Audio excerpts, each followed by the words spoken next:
Hello, and welcome to this week's Voice of the Veteran Show, the #1 show in the entire nation for firsthand primary experience. Look who's here. Oh, that way. Nicholas Cormier III, Air Force Traffic Control. Say hey. How's everybody doing? Welcome to Voice of the Veteran. You're looking good, Nicholas. And, we've got the guy, the man of the hour, the human tower. We've got MC Franklin, the producer, in the back. And are you back there? There he is. Okay, we can start the show now. We're ready to go. Hey, Nicholas, I just wanted to mention something. When I first started thinking about the mission of this show and everything, we talked about, how, I wanted to actually label it as something, and I wanted to say that we are about firsthand veteran experience at the VA. And, that's us. I mean, that's what we do. But, I've been studying for my VSO, Veteran Service Officer certification. We have to have a clearance and a certification and all this kind of stuff. It's a deal. And one of the things that I've been studying about is the importance of when a veteran comes in to start their claim. And I know you've been through this process personally, and so have I. So we can also speak about that as firsthand veteran experience. But what I wanted to say today is about that name, primary experience. When you go in to see a VSO, it's actually a legal term, primary evaluation of evidence. I mean, firsthand evidence created by someone, I'm reading it off the card here, someone who has personal knowledge of a fact, like in combat or a situation when the guard tower fell over and you got hurt. You know what I mean? Something like that. And somebody who's qualified to observe that incident. And that's you and me, Nicholas, because every day one of us or both of us are at the VA experiencing stuff that goes on with our fellow veterans. And that's why we do this show, is so that they can kind of get an idea of our experience and know what to expect. You know what I'm saying? Yes, I do. So I want everybody to know, especially that when you go in to see a VSO at the VA or at the Wilshire building, the federal building, it's a free service. It's not like going to a lawyer. You could go to a lawyer and get your claim done, but VSOs are trained and certified, and it's a free service for veterans to help you fill out the paperwork and collect what's called primary evidence about your claim. And that is very, very important. And I just want the vets out there to know, because a lot of times they don't, and it's important information, that a VSO is somebody that might just be a civilian who works at the VA. There are civilian VSOs, but then the American Legion hires VSOs, the VFW, AMVETS, DAV, Paralyzed Veterans of America. There are a lot of organizations that are out there to help you fill out paperwork and collect primary evidence for your claim. Things from your service record that you need help gathering together, and also widows and dependents. So I just wanted to, do my little advertisements for VSOs, because of course I am one now, and I'm proud of it. Yes. We're proud of you too, Gail. Thank you so much. I love it. I was so depressed the other day, until I actually got to help somebody again. I almost crawled under the covers and ate, Velveeta cheese right out of the box. I mean, seriously, it was just, and then somebody needed some help, and I had trained, and I knew what to say, and I knew how to help them. It made me feel so good. And I know you do that every day of your life. I mean, I see you out there, helping out in all kinds of ways. And I'm proud of you for doing that as well. I just want you to know that. I really, really am. Yes, so anyway, I suppose we could move on with the guests that I'm going to be talking to, and you're welcome to chime in anytime you want to and ask questions or whatever. But I'm going to start in on this because it's what is it? Sexual trauma and I can't even keep up with these different campaign months and things. You know what I mean? So I just want to say that every veteran and girl deserves the opportunity to live a life free of violence and discrimination. And, as an airborne female, I just want to say that, in jump school, I didn't feel supported in a way. It was an all male environment. And it isn't like they were against me or anything. It was just a very different, absurdly feeling alone kind of thing. Like I had to achieve this just me by myself. I didn't feel that camaraderie among women that I did once that I got out and became a veteran. Because now that I've met other female airborne veterans, I mean, at the VA, you know, in the amputee clinic years ago, I'm a friend of mine now, Marilyn Rogers, you know, she's 82nd, you know, 80 deuce on the loose, you know what I mean? And Sarah Letts Smith, she's at Spirit Mountain and things with me there. And then about, I don't know, she'll correct me, 2 or 3 years ago, I met Captain Katie Robertson, and we were comedians at a convention together. And I am proud as hell to have Katie Robertson here today. Let's bring her on and show some pictures about her service. This is cool. Wait till you see this. There she is. There she is. There's my girl. Yeah. Thank you for having me. Here. So happy. So happy you're here. So Katie, I know you're an advocate for women's rights issues, but I want to go through these pictures. And Nicholas, please ask any questions about these pictures. But go ahead and put those up, MC, and let everybody just kind of talk about what's going on. And let Katie, that's you right there, right? Yeah, that is. I know I look like a baby, but You do. I was a captain. I really was a captain. Yep. This is coming back from Afghanistan. Oh, yep. And then cool. that's in Afghanistan in an Apache. Oh, wow. I've never been in one of those. That's in a Black Hawk in Afghanistan. Oh, yeah. And then this is me being promoted to captain. I'm in my Stetson because I was in a cavalry unit, 6/6 cavalry. So That's you were Fort Drum. stationed where? Fort Drum, New York. Oh, okay. All Home of right. the 10th Mountain. Yeah.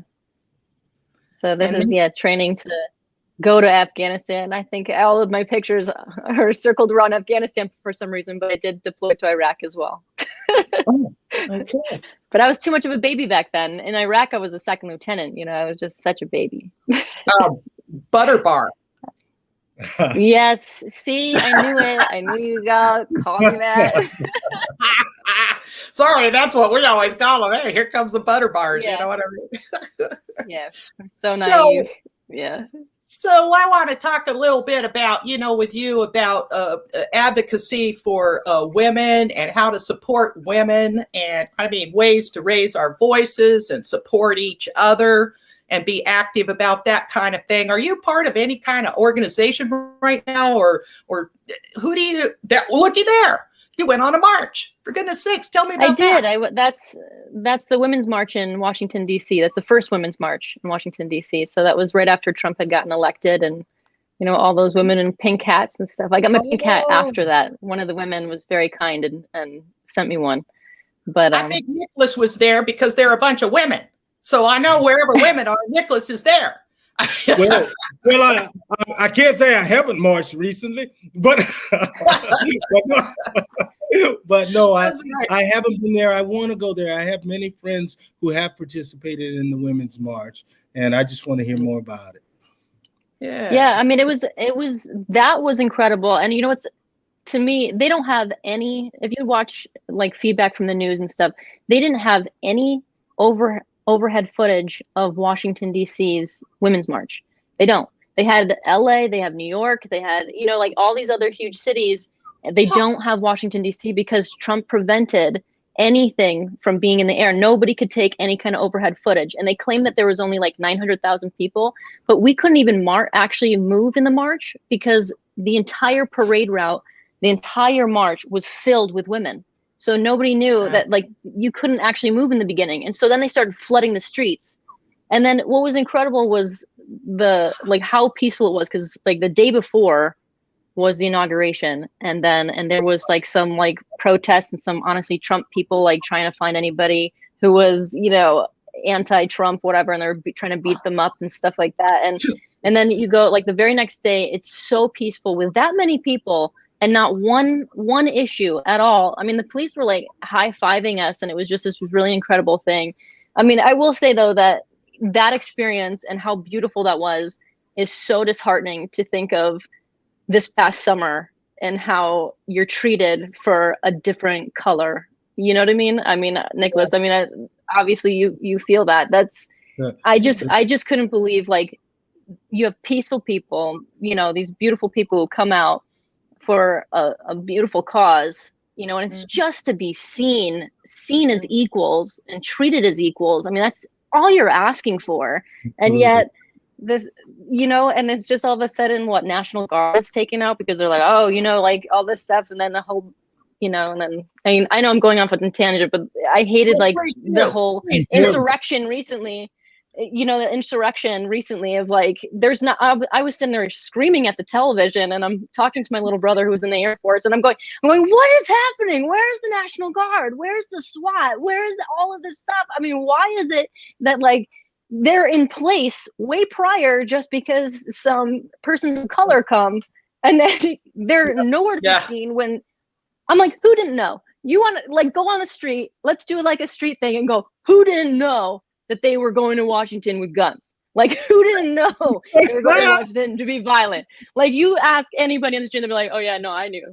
But like the FBI and everything, they're going, I had no idea. The police are like, I don't know. We looked at this intelligence. We're like, I'm not sure about this. Like, I don't know. I mean, like they say they're gonna have bombs and they say they're gonna have weapons and they say they're gonna like kill all these people. But I don't know. I think they seem like actually pretty nice people. There's good on both sides.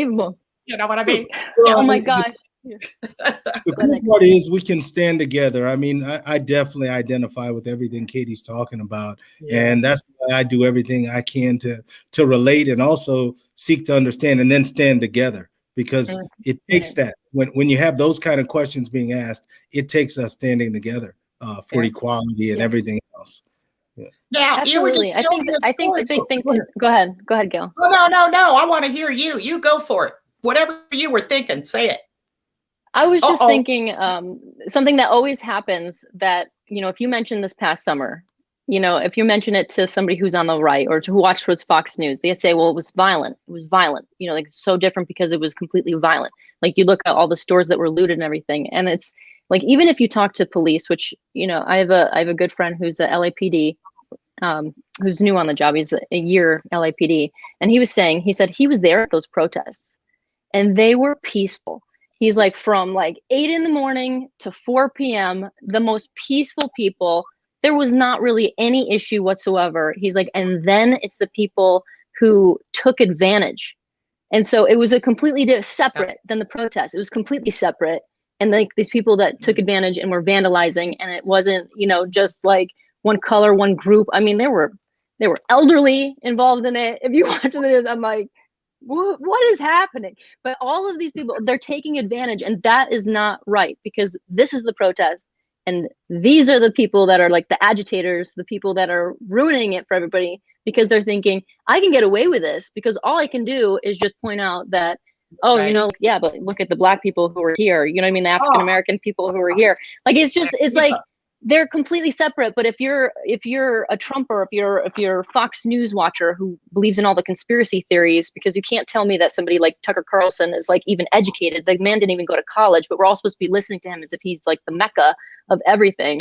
So I'm going on a tangent. I hate the racism. I hate I hate the inequality. I hate, like, no matter who it is, if it's women's marching, if it's any kind of group advocating for their own rights and their own, you know, like, to be seen, it's just like, you're just so hated on. And it's as if, you know, like the white heterosexual males are going, they're trying to take away our rights. And it's like, we're trying to go, you know, we don't want to be down here. We just want to be up here on here. We don't want to put you down. No. You're not going anywhere down. We just want to be seen as equals. And it's like, no, they need to be in their place. Anyway, that's my tangent. You brought up Tucker Carlson, and I don't know if you know or not, but I've been losing my mind over Tucker Carlson for the last few weeks. I talked about him on the show. I mean, as a startup thing, about how his name you need to take that T off of his name and put a big fat F up there, because that's what he is. He's not a Tucker. He's, you know, Can't stand him. I'm sorry, Okay. Nicholas. Go ahead. Say what you're going to say.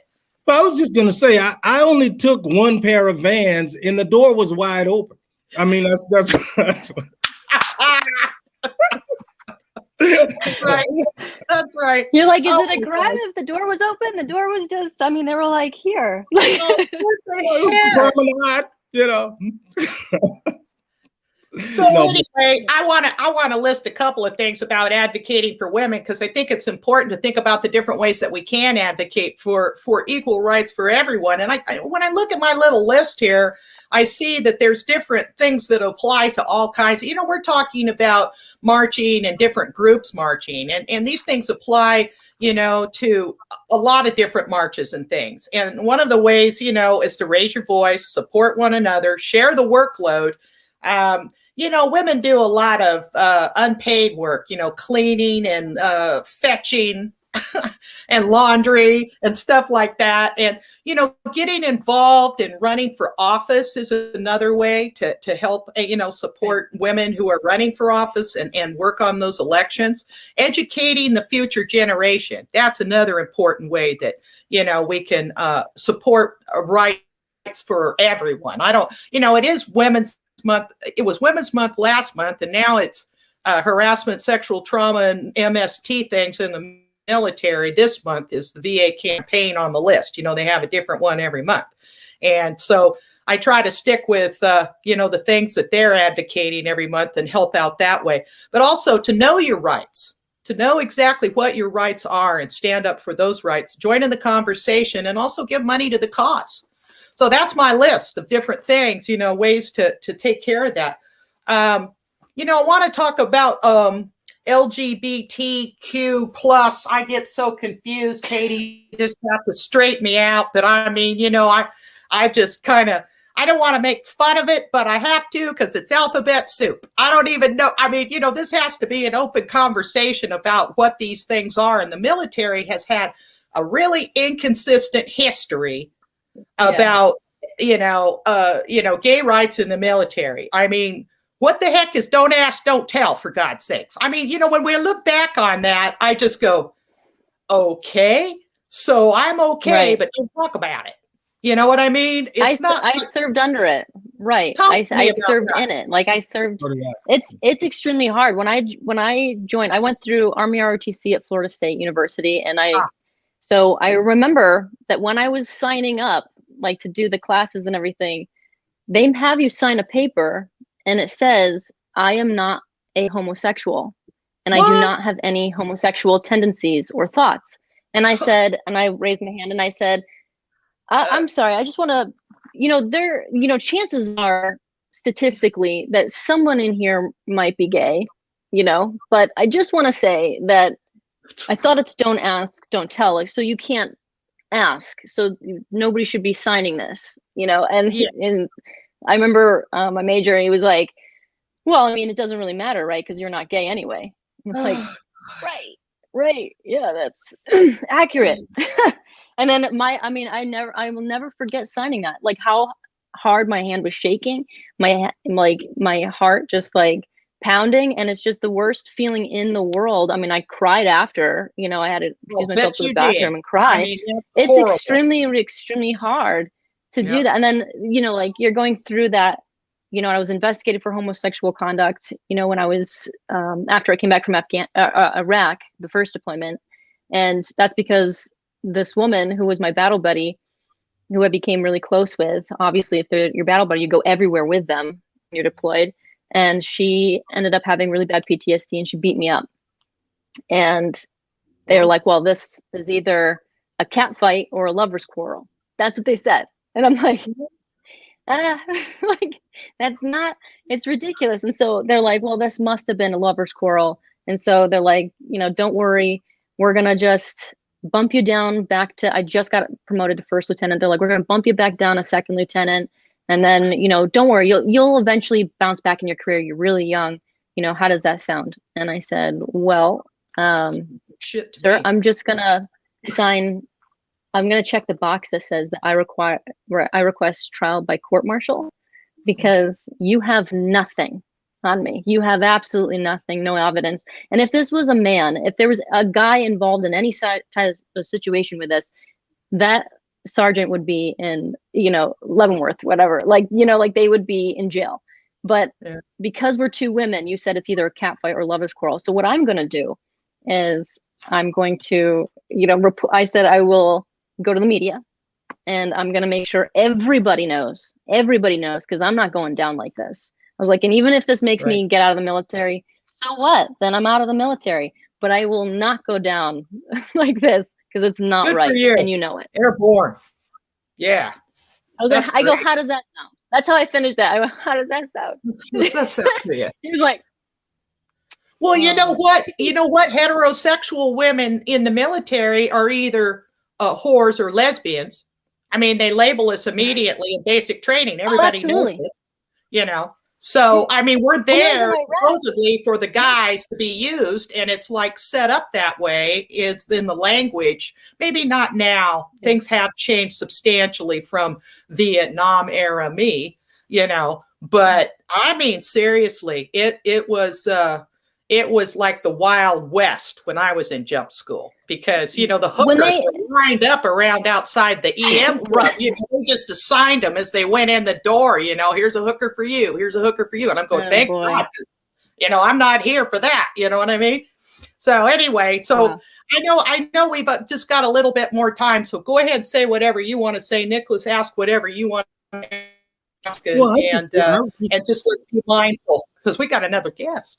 Absolutely. No, only one thing came to mind, and it was based upon something you had shared initially, Gail, was how things were for you and how you felt isolated and alone during jump school. And I was just wondering, I know that Katie served during a different era, and I was wondering what Katie's experience was along the same lines. It was very lonely.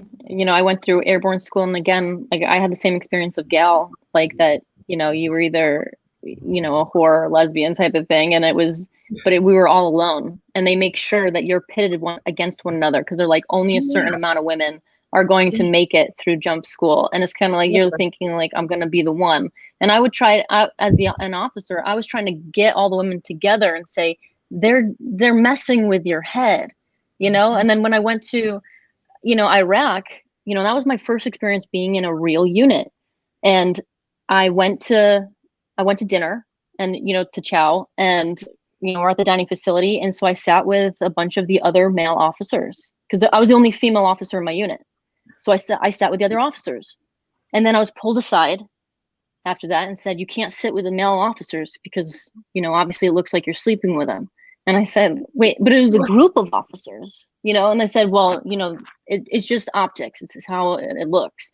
And I said, okay. And so then next time I sat with a bunch of women sergeants, right? And then I was pulled aside and said, you can't sit with sergeants because that's fraternization. Officers can't sit with enlisted. I was like, okay. And so it was one thing after another that happened 4 times of different types of groups I was trying to, eat with. Like I couldn't even eat with a different units, like officer. I tried to with a flight surgeon, like on another, like a woman. And I'm like, I couldn't, because then you're a lesbian. And so then I said, I was like, cause they're in a different unit. If they're in your unit, then it's like, okay, you can be battle buddies. So when I sat alone, and then I was pulled aside by my colonel and my command sergeant major at the time.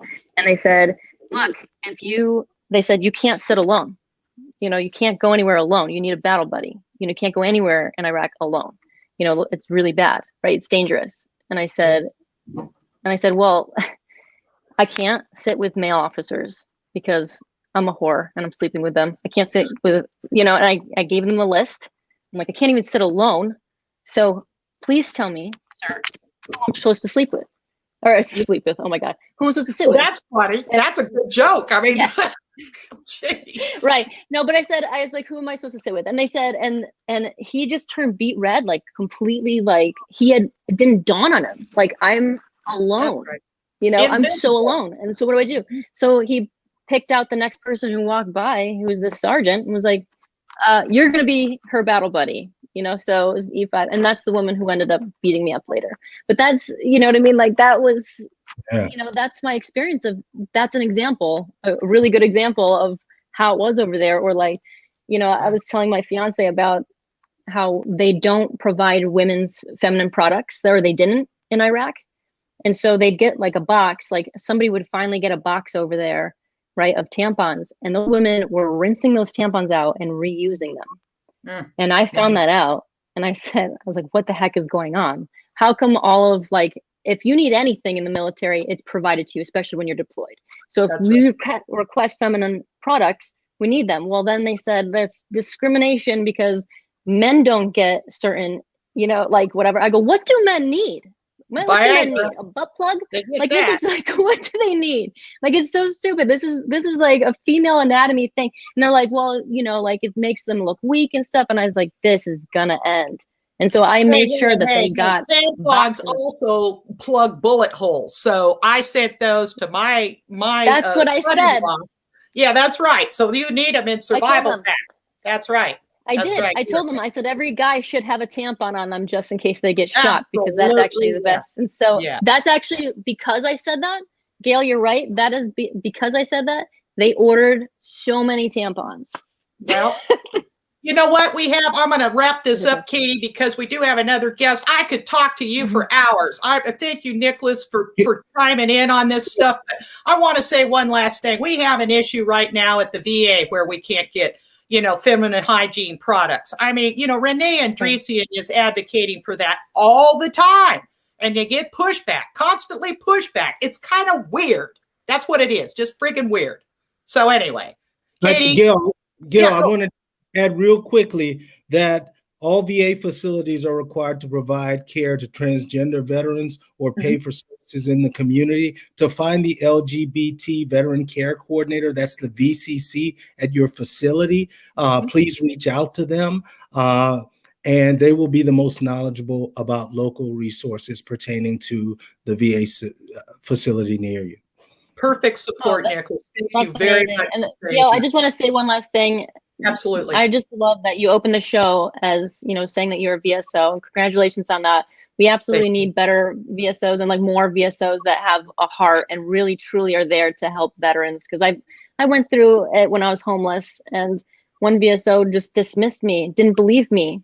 And I finally got back up when somebody said, no, there's so many more out there. And so I went to the federal building, had the most amazing VSOs who were there for me, who got me help, like expedited, because I was living in my car. And it's just incredible what you guys do. So I'm so happy, Gail, to hear that you're a VSO. So congratulations, and thank you guys for having me on the show. It won't happen when I'm in my office. It won't happen. I will do everything I can. I promise you. Katie, thank you very much for being on the show. I love you dearly. I hope to see you soon in person. Oh, you know, mask, no mask, whatever the heck. I'd love to go to lunch with you sometime. I want to see you again in person. I miss you. Okay, so we're going to say goodbye to her. And I'm going to say, Nicholas, do we have anything in transition that we want to say? Are there any announcements at this point before you take over? None right now. Stuff, anything? You know what? None right now. I want to verify on if the weekend for the Watts vaccination with the American Legion has passed, or if that's this weekend, or when that is. But that's the only thing I have hanging as far as vaccinations. Yeah, I can't validate anything on that because I haven't looked that up for this week's show, but I know what you're saying, because I'm thinking, you know, and who knows, maybe they're continuing it too. I mean, that's something, you know. We'll definitely have something next week on vaccinations to make sure we're still getting that information out there. Well, just a quick thing, and then I'll just turn it over to you, is I had a wonderful time at the VA. I met the new voluntary service chief, Alexia Lunningham, like Cunningham, only with an L. And she took me on an entire tour up there. And I'd love it if you go sometime and see this too, Nicholas, because I know you'd be very interested, because I got to see all the support for CTRS and all the tent camps and all the food and all the clothing and all the, you know, whatever supplies that are up there, and figuring out how to best interface with her as a VSO. I went around and met a whole bunch of different people to make sure that I would be contacting them in the appropriate manner to be effective as a VSO. And she was so supportive. I mean, Alexia, I didn't know who she was. I'd known, Sadie Stewart forever. She was at the VA for like 30 years. Do you know Alexia yet? I have met Alexia Cunningham. We both Lunningham with Nell. Lunningham, I believe so. We both, I believe, spoke at Congressman Ted Lieu's Conversations with Veterans. That's right. Veterans Day. I met her there and was very impressed. So yes, and she's the one that does the pantry at the Fisher House. That's kind of why I wanted to make a little announcements here real quick. At the Fisher House, that's the end of every month, this last Saturday of every month. Tess Banco and that group, and Family Wellness Clinic and everything. They have a what do you call it? A food pantry, and people line up in their cars and get food and help and things like that. And so I'm going to go ahead and say, hey, I'll just be here while you guys are talking, and you take it over and go for it. Please join in. You know what? Our next guest is someone who is very special to me for many reasons. He's written for TV, radio, and film. Holds an MFA in creative writing from Antioch University in Los Angeles. And he's currently teaching the faculty out at Antioch University as well in many capacity.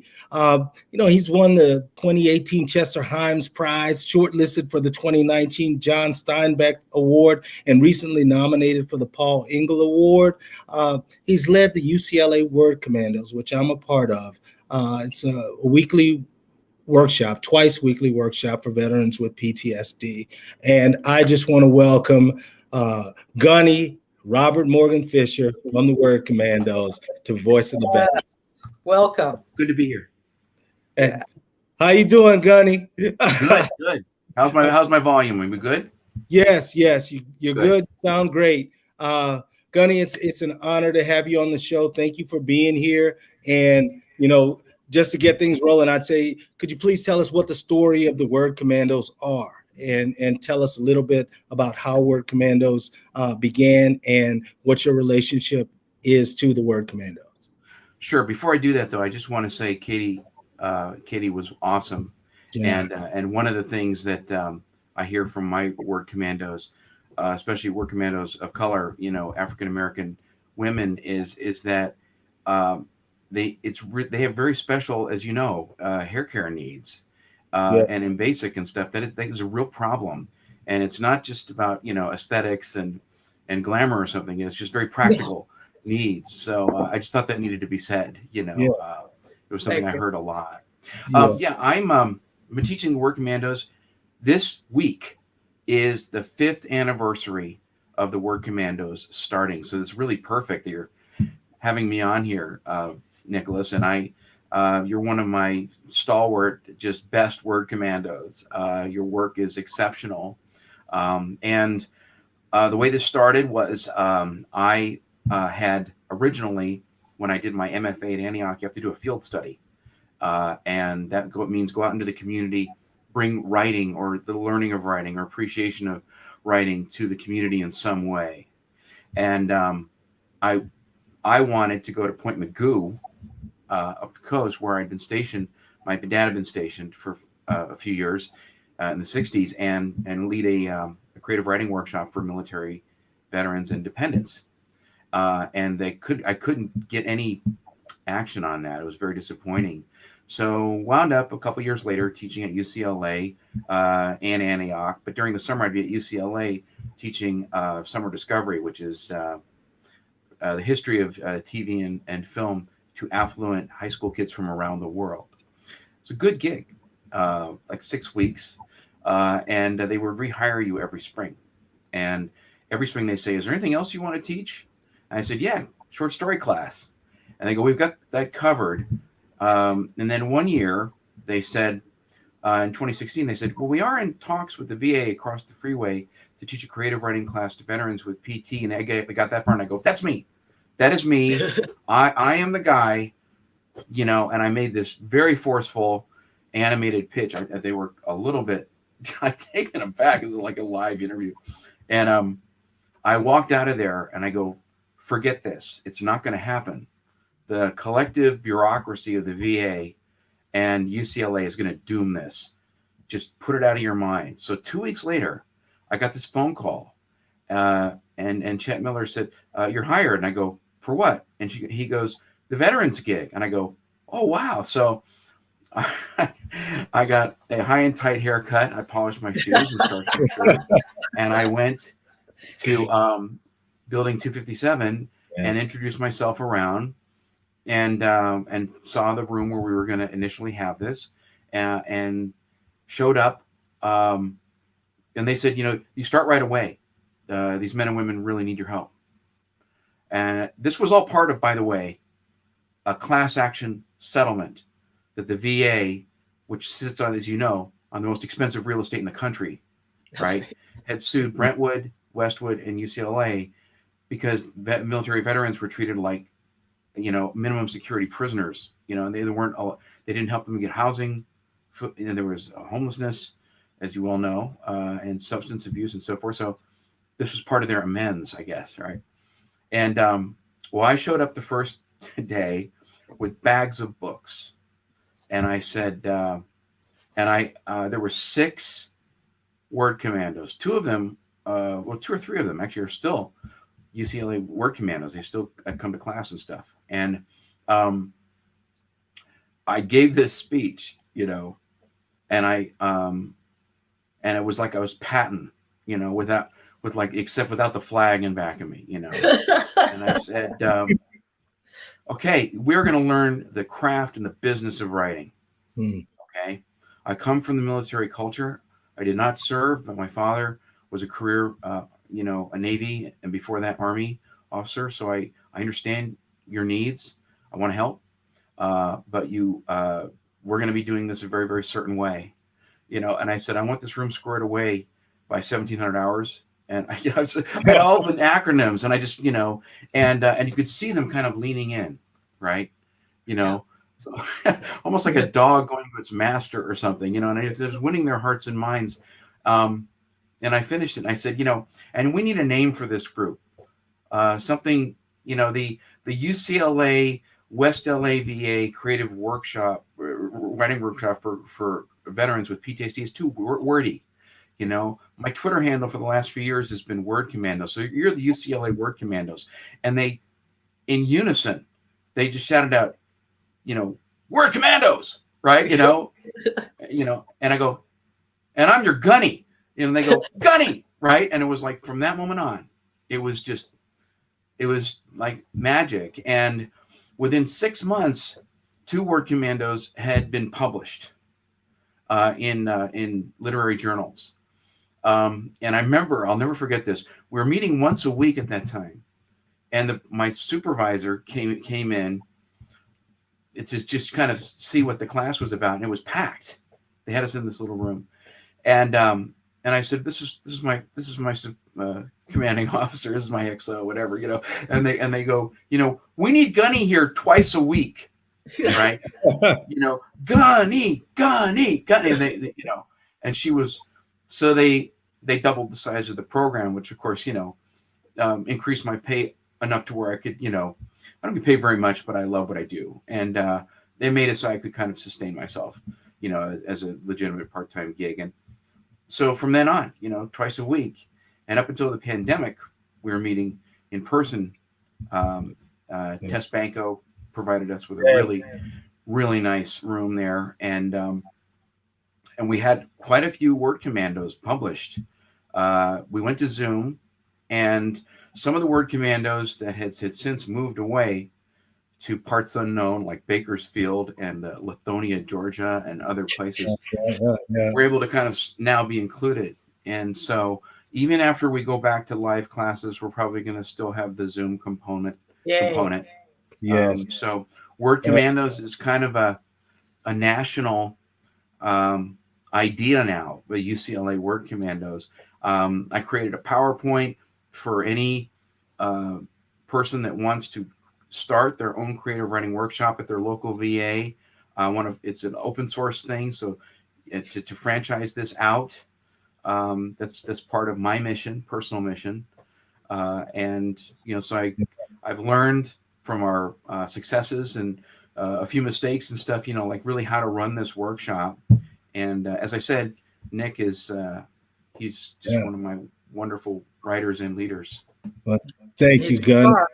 Thank you so much. I mean, I can't even tell our viewers how much Gunny actually has meant to me. When I showed up at VA Building 257, that's the Welcome Center for homeless veterans on the West LA VA campus. And I went into Gunny's room. I mean, I was pretty much antisocial, isolated, couldn't be around people, and just stayed. You know, I stayed because I liked what I was hearing. I heard somebody for the first time in my life telling me that this could be done, stories could be told, had a really clear and concise plan on how to get there. It wasn't spoon-fed to me. It wasn't speaking down to me. It was like, hey, you're going to read 4 books at a time. You're going to, it was just, hey, this is a lot. And if you're going to be here, we're going to immerse ourselves in literature. And it's only going to be the high protein stuff.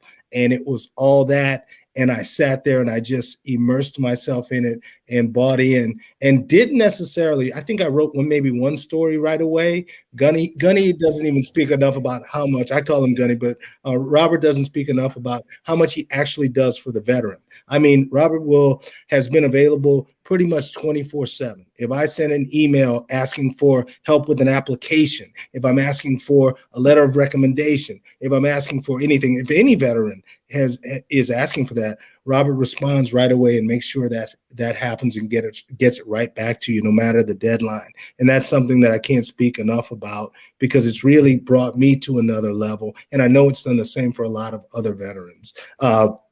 I could speak forever, but I also wanted to ask you, Robert, about you say something about reading veteran stories. You talk about how much it means when you're reading the veteran story, and I know your passion for stories. Could you tell us why you think you have that passion for reading a veteran story and for editing and helping a veteran tell their story? Well, yeah, because I especially wanted to work with veterans because they see the world through a very specialized set of eyes. And thank you for those kind things that you said. I knew when you came into class that you had potential, and and you proved us all that you do. But anyway, there are some veterans writing groups that really kind of focus on the combat experience. They're really, they're and if they're PTSD oriented, they say, well, you've got to confront the pain and do this. And I'm like, no. If someone wants to write about their PTSD experience, that's cool. We'll support you in that. But if you want to write a story about, trying to get car insurance or a trip to the grocery store, that could be a short story. There's a way to do it. And but the way veterans see things, also, honestly, most veterans are self-starters, and they're really good at taking direction. Marines especially. Nothing against Air Force or Navy. My dad was a Navy guy, but there's something about a Marine. I mean, they just roll up their sleeves and they just get the job done. One of our first published short stories was a Special Forces guy, Phil, and he came in and all it said on the sign-in sheet was he was Army, and but he seemed pretty squared away and he really paid attention. And when I assigned books or stories and stuff, he went above and beyond. And 6 months later, he came in with a story that was just incredible, and it was really funny. It was a story about. It was true based on. First of all, he told it as an oral anecdote in class. This happens a lot, and this is the way a lot of short story writers work. The short story tradition did start out as a spoken word tradition, oral tradition. That's how history and news was handed down, through the telling of stories. And he told this story about how he and a carload of guys from the VA, the domiciliary, went out on Veterans Day in search of all the free food they could get. And it was an op, right? Yeah. And we were just laughing because, well, Phil works at the VA now, Phil Banos, and Phil, his pen name is Philip Julian, and he is really good at getting free stuff. He's one of those resourceful guys, and And he told this story, and we were like, "That's a short story, Phil," because it had a very poignant ending too.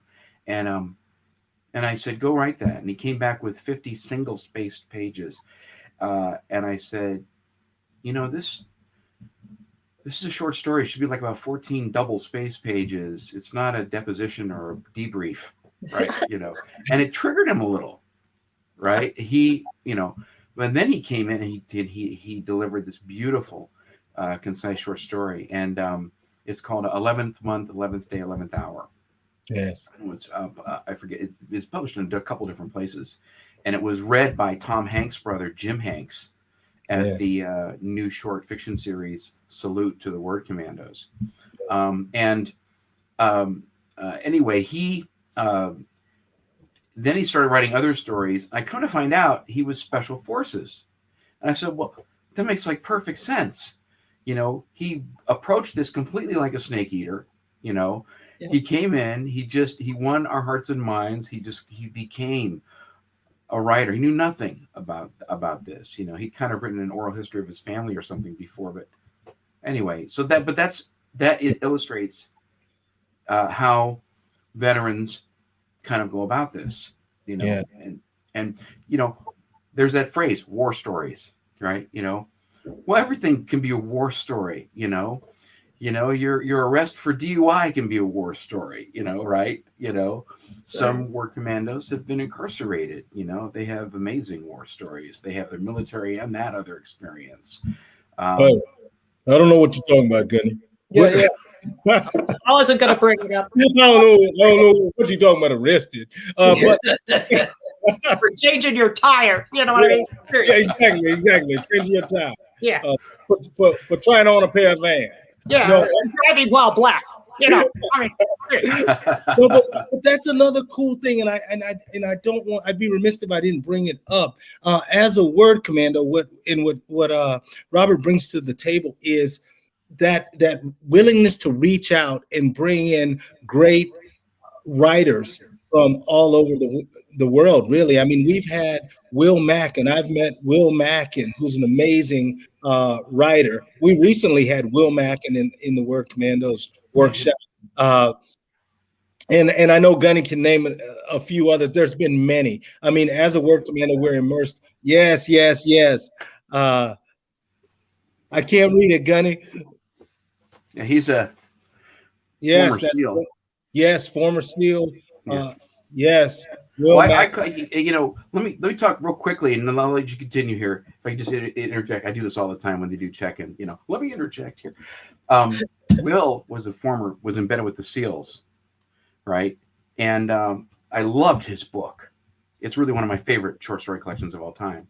And when I was cultivating him and just kind of trying to become like a colleague, turns out I told him that my dad was an NFO out of Whidbey flying EA-6Bs, and he goes, in the early 80s, I was an NFO out of Whidbey flying EA-6Bs. So we had this instant bond, and he wound up being a guest in class. We've had many other guests like Brian Evanson and stuff, Keep going, Nick. I'm sorry. Well, no, I forgot that we recently had a guest in class that was just absolutely amazing. The writer of Duplicity, which we get to sit in and hear, it's master's level coursework that's just incredibly enlightening as a writer. Tobias Wolff, some of these, as I've always wanted to write my entire life. So to actually be sitting next to these people and actually standing next to them and having conversations with them just does so much to ignite that writer inside me. And I can only speak from my own experience as a veteran. It's invaluable. It's to be that close to other writers and to feel the kind of love. I think writers also have a lot of love. I'm an actor. I do a lot of things. And of course, Gunny does too, and I know Gail is familiar too with the industries. But the love that I feel from writers, and as a veteran, the camaraderie and that relationship that a writer has to another writer is something as a veteran I can relate to, because as I've moved forward and started to reach out and let other people and other things into my life, that veteran contact mattered. And then writers was a natural segue, because writers naturally love and talk to each other. And there's a trust there and a common bond that really relates to the veteran experience for me. We go on when they're not on lockdown, we go on field trips quite a bit, and night ops. We call them, right, and we go to Word Theater, which is the premier spoken word production in the world. It's in LA, New York, and London. And Cedar Fox runs that, and she's very, very supportive of Word Commandos. In fact, they're going to be doing a Veterans Day salute to Word Commandos and Will Mackin this Veterans Day. Hopefully, it'll be a live. We'll be back to having live performances, but several Word Commandos are going to be reading, short pieces. Actually, A-list actors are going to be reading their pieces. That's the cool thing about the new short fiction series and Word Theaters. They get really good actors to come in. I remember when Phil Julian's story was going to be read, the producer Sally Shore said, "Who do you want to read your story?" And he goes, "Tom Hanks," right? And then when we did the rehearsal, in walks Jim Hanks, who looks just like Tom, is Tom's voice double on Toy Story and all these other things. The look on Phil's face, when he saw this and heard things, I mean, it was, I'll never forget it. I mean, I get emotional about it because, it just it was one of the high points of his life, to have his story read by an actor like that. It was one of the high points of mine to be homeless in a homeless shelter and then go to the Word Theater and see J.K. Simmons reading. I think it was Cedar Fox. It was the works of Brian Doyle, had J.K. Simmons and all kinds of A-list actors and readers, and that kind of experience when you're in a homeless shelter with bed bugs everywhere. And we didn't tell you about that, Gunny. We didn't want you to know it was full of bed bugs in there. I was wondering why I was saying. Welcome to Los Angeles. But I mean, the just that reaffirming experience of being able to be in that environment, regardless of my immediate situation when I stepped out of there, was enough to keep going and encourage me. And I know this is, that's why I can't say enough about Word Commandos, because Gunny and Robert is working with veterans fresh off the street. Some still are not even in the shelter. They're still homeless, showing up to Word Commandos. And on top of it, I know we're running short on time, but throughout this entire pandemic, right, when everything seemed to be falling apart, I watched the Word Commandos stand up and open up to veterans all over the United States and keep us together twice a week, and without fail. And to see what's happened, how many publishings have come from that. Lit Crawl 2019, I believe. I was still homeless when I read in Lit Crawl 2019.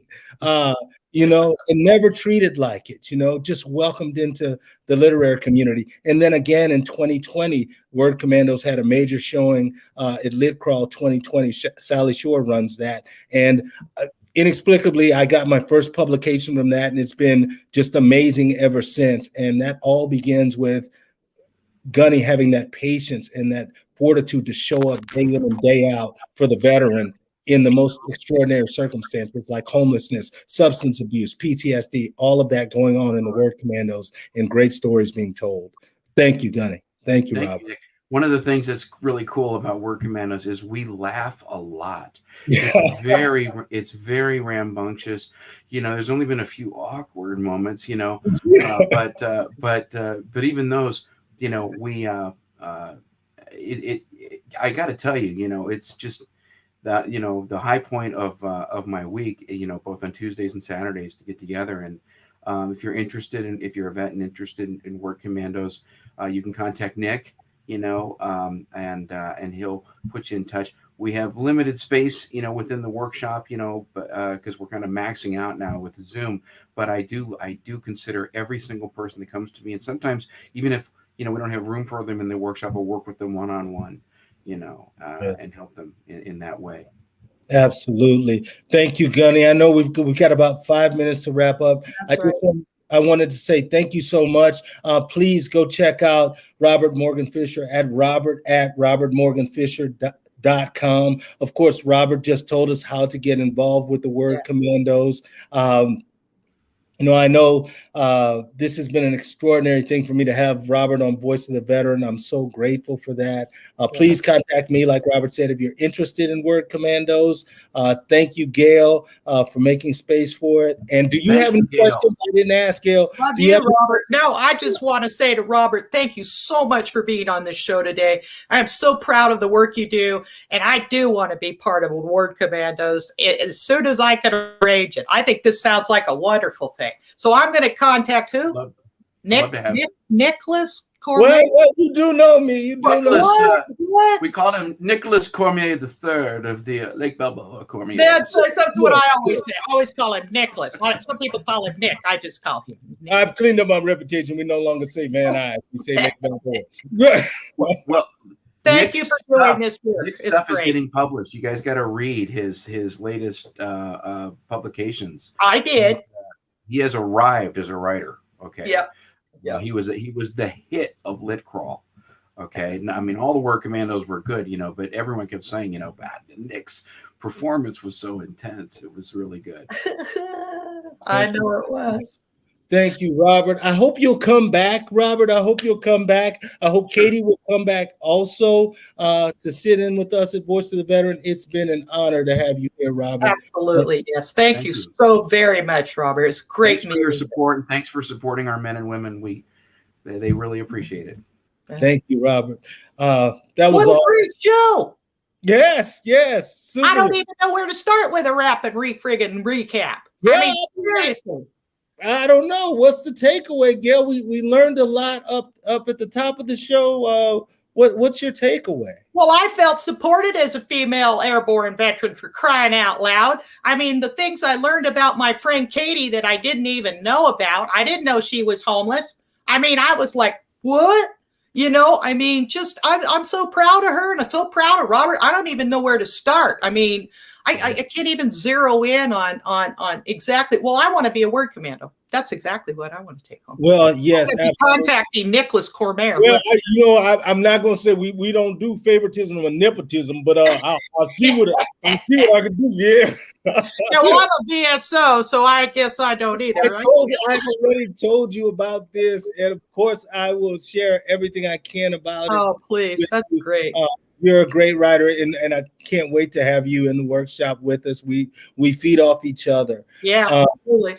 I'd say, what my takeaway, and there's a lot of it, but I think it was, listening to Katie and hearing about not being able to get things that were needed, and just the experience of really having to go through things alone, and the isolation, and then having to achieve and overcome despite those obstacles and challenges, and to stand up against things when things aren't right, to stand up and say it ain't right, and to be able to speak truth to power. I think truth to power is my main takeaway, and that's something I can relate to, and my heart obviously is filled with just, it makes me want to go out and run a marathon or something, because as a man, we got to keep going for it. And we have to challenge those things when things aren't available and things like that. I think that was my takeaway, that's the strength to challenge and speak truth to power, and to demand that the right thing be done. And that's infectious. And I'm just really, that's my main takeaway. That's true. I understand what you're saying there. And also having the challenge, a writing challenge. I mean, I write all the time anyway, as you well know, but to have a guided kind of writing challenge and be part of a group like that is just makes me feel enthusiastic about doing more writing myself. So I just really look forward to something like that again. And this looks like a neat group. I've tried a whole bunch of them, and this sounds really cool to me. It's family, and we laugh a lot. It's a lot of laughter. Oh, no laughing. Oh, no laughing. It's a lot of laughter. A lot of comedians in Word Commandos. But no, this has been an amazing show. Truly grateful to be here. Absolutely. I think we covered a lot of good stuff with, we should do this kind of thing again. It just worked out very nicely. Yeah, yes, I would be remiss. I have to say Happy Easter to my mother. Happy Easter, Mother. I'm right here. They made me work. They made me work today. Oh my gosh! This morning I sent a text to my mother, and I thought it was a private conversation, and I said somebody's getting ready for the Voice of the Veteran show, and I sent it, and it was to 12 family members all at once. I said, "Oh my God, I got to look at these texts before I just hit send." You know what I mean? It was terrible. Yeah, but no, nobody cared. So You want Hey, to take that's the end of the show for this week. Let's wrap it up. That's the wrap. And this has been the Voice of the Veteran Show. I'm Gail Ochiltree with my good friend Nicholas Cormier III. And we'll see you next Sunday, absolutely, with more firsthand experience at the VA. See you next time. See you next week. Bye-bye.